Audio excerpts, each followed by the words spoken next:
Hello, here in Wrangell, Alaska on the beach. This is the second video for my new channel, Philosophical Spiritual Contemplations, filmed in the wilds, or not so wilds, of Alaska. It's a late January, beautiful day here. Pretty cool out, but also the sun is warm. And I got my next topic queued up. I wanted to share with you. It's about addiction to productivity. Something that I have had quite the journey with in my own personal life, and thought maybe some of you out there might resonate with it. It's kind of an odd one, so let me explain what it is. And I got some notes on my phone about it, so I hit all the points I wanted to. And I think the first thing I want to explain is what I mean by addiction to productivity. And I can tell you for myself, it sort of manifested in this thing like I was never quite doing enough, never getting enough done or measuring the worth or value or success of a day by how much I got done in that day. And it's an individual journey. I don't think anybody's measure is the exact same as another person's, but I also think that there's a lot of similarities in the experience for folks. And I observed the same thing in other people, and so I know I'm not alone in this one. But hopefully my journey along with it or experience of it can help you recognize it in yourself. And then once you shine some light on it, some awareness on it, then you have the opportunity to decide whether it's really how you want to be living your life, or if you're just being run by unconscious programming or beliefs that you adopted at an earlier stage of life or a different chapter, or other people's beliefs. Could be your peers, your parents, your coaches, your teachers, your partner, anybody that may intentionally or unintentionally put pressure on you in some way, or you accept their pressure or expectations to be productive. So for the sake of this discussion, I'd say that addiction is a strong desire for something that might not be very conscious. It might be something that you feel compelled or motivated by, not necessarily because you believe in it or have looked at it closely and decided that, yes, this is something that I want in my life or want more of in my life, but more, an addiction is something that sort of quietly runs in the background and heavily influences your decisions, but does it in a way that you might not be very clear about. It's a program that you're not necessarily running, but more a program that's running you, a pattern of beliefs or desires. So an addiction is that programming, and addiction to productivity. So what is productivity? I think it's pretty personal. For me, it usually centered around getting something done, so to speak. So in my various careers and work and life things, it might be making progress on remodeling the house, might be advancing in my photography career, getting a new client or making a deal. It might be, if you're a carpenter or something, it's like accomplishing something on the project that's visible, it feels good, and the productivity is like this sense or this rush. It's kind of maybe a dopamine thing where you feel like, wow, I'm really moving the needle, making progress. And when you have an addiction to this, like I have, still kind of struggle with, you know that it's borderline, maybe not healthy, when the idea of not being productive is unsettling. Or if at the end of the day, you look back at your day and you think, like, was today okay? Was this an okay day? Do I give myself permission to feel good about my day? And the addiction is the fact that you actually might even think that in the first place. It's the mental condition where you unconsciously are measuring your worth or value on any given day or week or month or year by a measuring stick that might not be conscious, but it's still there and it's still having an influence on you. One of the particularly interesting things about this particular form of addiction is that it's really a very internal measurement. It may have started with a parent or an external, but then when it becomes an addiction to productivity, it's something that you are measuring yourself. No one is necessarily demanding or telling you. It's not your boss telling you you need to get this work done. It's not your partner saying you need to finish remodeling the bathroom or whatever. It's something that you measure yourself on. And this makes it kind of slippery because you can't really rebel against it. You can't look at it and go, oh, you know, my boss is over demanding, or my dad just said I was never enough. It's your own internal boss. And more than that, it's slippery because it's arguably a good thing. It can mask as motivation. Hey, you're extremely driven, you're motivated, you're productive, you get a lot done. You're like a champion of the American dream. You're the guy who is independently motivated to accomplish a lot of things, and you won't let yourself rest until you've accomplished enough. Do you know what enough is? That's where it really started to break down for me, as I started to realize that this whole thing, there wasn't really an end to it. The measuring stick that I was measuring the value or worth or success of my day, it constantly evolved, and it was a feeling of like, did I do enough? It wasn't even tied to specific goals. Every day there came a new sort of measure of the day. Was today a good day? Did I accomplish things? And they have a term for this in our society. It's called the rat race. I had my own rat race going on. I was the rat, and I was racing. And then when I paused and I looked around, I realized that there was no other rats. It sounds ridiculous, but it's true. I wasn't even racing anybody else. I was literally running the hamster wheel, which is another good one that we're mostly all familiar with, right? You're on a hamster wheel. I was the combination of a rat race hamster rat, ramster. And I was running the wheel hard every day, measuring up to my own undefined set of expectations of productivity. And I was not actually, there was no winning. I couldn't win the rat race because I wasn't in a race and there was no one else in it with me. It was only myself. And the driver is unconscious beliefs, ideas or things that were operating behind the field of awareness. I hadn't paused long enough to seriously ask myself, what does it actually matter what I accomplish today? Who or what am I trying to satisfy? Another big thing for me was I came to know some older gentlemen who were afflicted with the same thing, except they were, maybe 30 years advanced, 20 to 30 years ahead of me on their own rat race that nobody else was racing. Just like me, they were racing themselves. They were trying to measure up to their own undefined measuring stick. Some days they succeed and they're happy. Some days they fail and they're disappointed with themselves and gonna try harder the next day.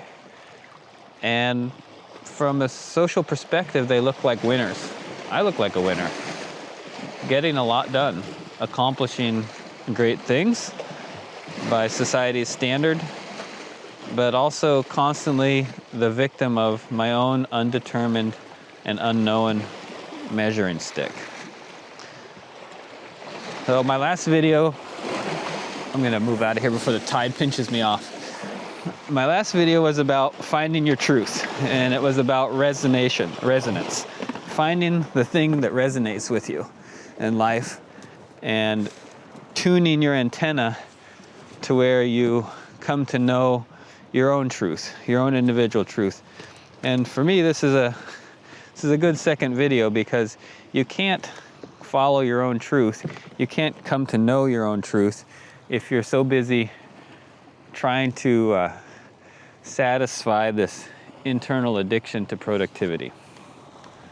I gotta get heading back to where my paddleboard is, because the tide's coming up, and I've been over here for a while on my little walk, and I can see that the tip of the paddleboard's just touching the water now, and it's back by our boat. So anyhow, where was I? Okay, if you have heard enough and this whole thing resonates with you enough, you recognize yourself in this. And this is not everybody, for sure. This is not a message that's going to be appropriate for very many people. It's kind of the curse of the entrepreneur, honestly. Self-motivated folks, people that are driven, I guess, the kind of people that are going to recognize themselves in this little story here. So the problem with it, in my opinion, and why I started looking at this and trying to achieve some change in my life, was, for one, I didn't want to find myself in 30 years still running the same hamster wheel, the same rat race, where there is no end. That's actually not what I what I aspired towards. And seeing my friends living it out really brought it into focus for me that it's not something I wanted. And it's unconscious. And in my opinion, the more things in your life that you can bring conscious awareness into, the more satisfying and fulfilling your life will be. It is not very satisfying to run in a race that has no finish line and no other competitors. You can't win, and there's very little satisfaction in it. It'll never end. Eventually you'll just quit, and nobody may even know that you quit or care, because you're competing against yourself by your own standards, and you're the judge. And sometimes you're the only one watching the show too. So for me, I realized I want to live my life consciously. I want to actually make decisions about what I'm doing, instead of be run by these behind the screen, behind the curtain beliefs that, upon analysis or introspection, I don't necessarily even agree with. So for me personally, this is my personal journey, I don't really think that accomplishing a lot of stuff in life, building a lot of houses, fixing a lot of cars, starting a lot of businesses, being the best photographer in the country or anything, I don't really aspire to those things. I see their purpose in life. I see that they can be helpful. And they also kind of belong in the first half of life. In your 20s and 30s, it's a part of life to build a foundation, experience life, maybe start a family, provide for the family, learn about your own skills and abilities. And in that phase of life, it actually kind of makes sense. You're driven, you accomplish, you build wealth or resources, connections and abilities. But then when you get into your late 30s, your 40s, hopefully you start to look around and ask yourself, like, what am I doing this for? How many houses do I need? How much money do I need? Am I earning money just so I can spend it because I've developed habits of spending? Like, where is this actually leading to? And is it what I want and where I want to be going? The addiction to productivity, nobody's going to show up and say, hey, you need to stop being productive. It's ruining your life. It doesn't happen. Instead, you more get appraised for it. Wow, it's amazing. I can't believe how motivated you are, how much you get done. You're going to win the rat race, son. Keep it up. Not really. And so for me, the cost of it was my life was being run by something that I didn't even really have awareness of or believe in. And I needed to slow it down, hopefully stop it, and have the opportunity to look at what I was doing with myself, my time. Every day is a gift, every breath is a gift, and how was I spending those gifts? What was I investing in? And did I even believe in the potential outcomes of that investment? And the answer was usually no. I was busy doing things that, upon contemplation, I didn't even believe in the goal that much. They weren't bad, and that's why it's tricky. You can very easily convince yourself that everything you're doing in your addiction to productivity is good, and I'm not here to tell you it isn't. Is it good for you, though? Is it the highest expression of yourself, your individual being and capabilities? A good litmus test would be, if you have a goal, you're excited about it, it's something that at the end of the day you can pat yourself on the back and say, damn, today was a good day. Then take a little deeper and ask yourself why. Why was today a good day? What did you get done, and what does it mean to you? For me, I found that usually that meant that I moved the needle. Something was advanced, a project was started. I got into the euphoria of the middle stage of projects where so much is happening and big changes. It's like if you're building a house, the day that you frame the walls and lift the walls up, oh my gosh. A productivity addict's dream come true. In one day, the whole project transforms forward, and that is a rush and a high, and it feels great. But like, what is it really? Are you building someone else's house? Are you building yourself another house? What is the point, and what are you actually going to gain from this? And is that in alignment with your true core values? It brings up bigger questions like, do you even know your core values? Have you been so busy chasing productivity so that you can go to bed at night with a smile on your face that you don't even know what your values are in life, what you really believe in, who you would actually want to be for your kids, or to be remembered as, or just for your own peace of mind? When it's all said and done, have you been the best expression of yourself, or have you been the leading rat in your own rat race with no other rats? I was fortunate in my life, and have been very fortunate in lots of ways, but I had a lot of success early on in my 20s and 30s. I set my goals on things, or set my sights, and achieved them to the point where I pretty quickly realized that they were hollow.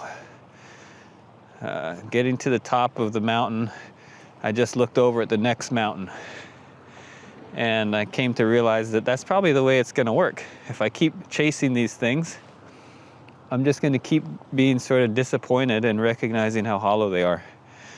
And so as I started to turn away from chasing the goals, I realized that I was still attached or addicted to the process and the day-by-day feeling of moving towards the goals.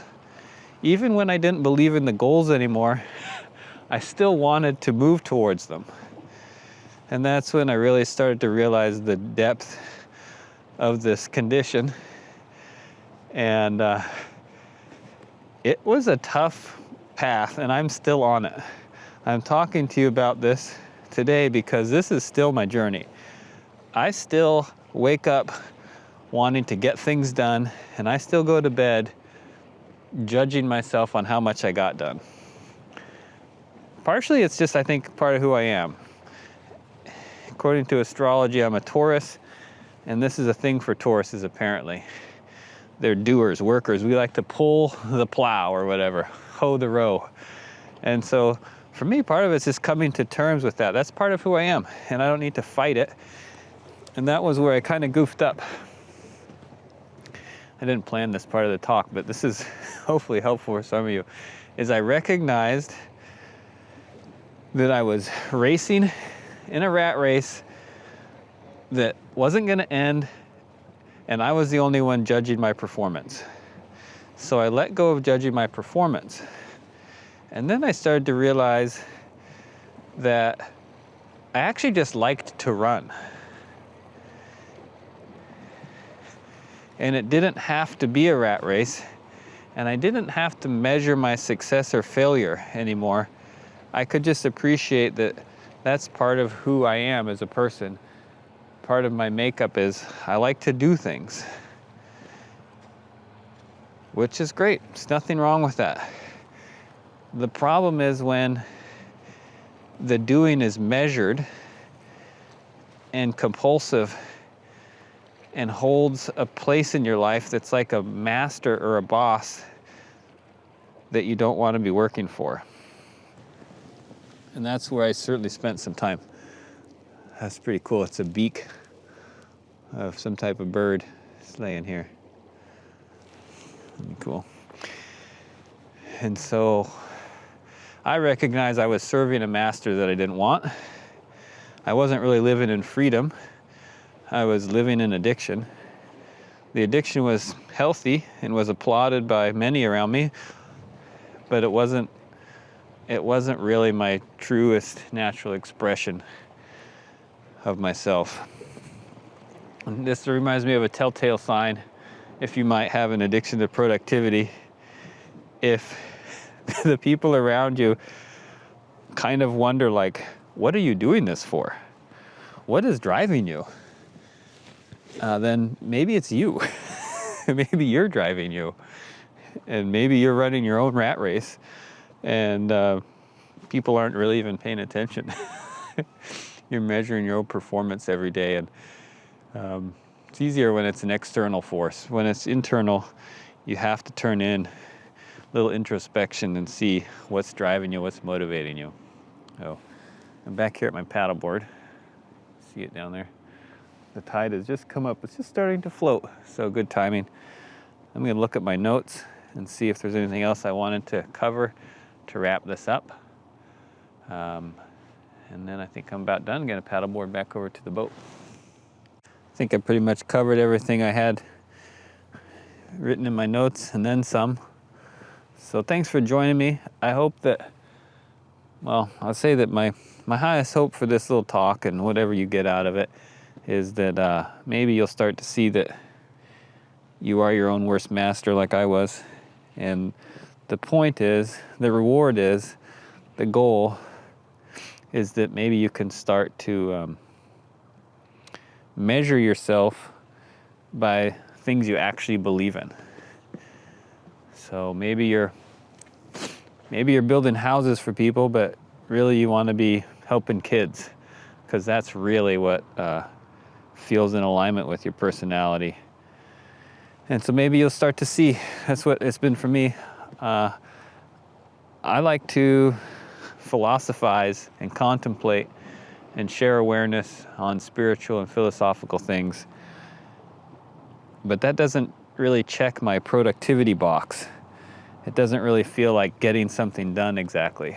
But when I stop and remove all the distractions and ask myself what really has meaning or value in my life, navigating the inner wilderness and sharing the experience with people is right at the top of the list.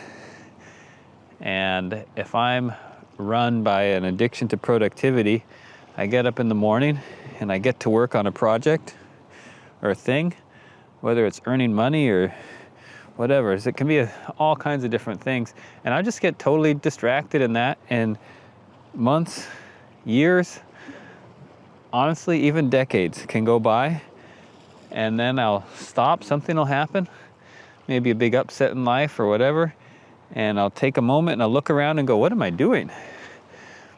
What master am I serving? So that's what I would encourage you to do. If you recognize that maybe you're addicted to productivity, maybe you can slow down like I did, get to know yourself a little bit more, and start applying yourself towards things that actually feel more satisfying and are a more true and aligned expression of your unique gift to give to the world, to yourself, to those around you. And so I appreciate it if you leave a comment. Let me know if this resonated with you. If you want to hear my thoughts on finding your truth and resonating, look at my other video on the channel. This is only my second video. It's called Finding Your Truth, I think. And that for me is a big one, is slowing down enough to listen, to learn to listen to yourself. And my belief here is that one of the greatest things anybody can do in life is just be the most true, authentic expression of themselves. And so if this helps you towards that goal, good. I'm doing this because it helps me be my most authentic expression of myself. Helps me slow down, helps me pause, gives me a reason to consider these thoughts and ideas, and hopefully continue to refine the alignment in which I live and take actions that actually, at the end of the day, feel meaningful. And at the end of the year, at the end of the decade, feel like they're in alignment with whatever is my soul's journey or my calling in life or whatever. So thanks for joining me. Beautiful day here. See you next time.